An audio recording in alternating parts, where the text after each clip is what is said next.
เมื่อสังคมน้อยลงเราจะสบายใจมากขึ้นไม่ต้องวุ่นวายกับการไปไหนไม่ต้องใส่ใจกับการดินทาไม่ต้องแบ่งเวลาให้ใคร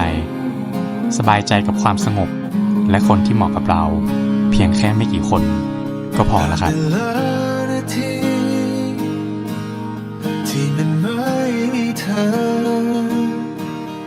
อยู่กับทุกความจริงที่มันต้อง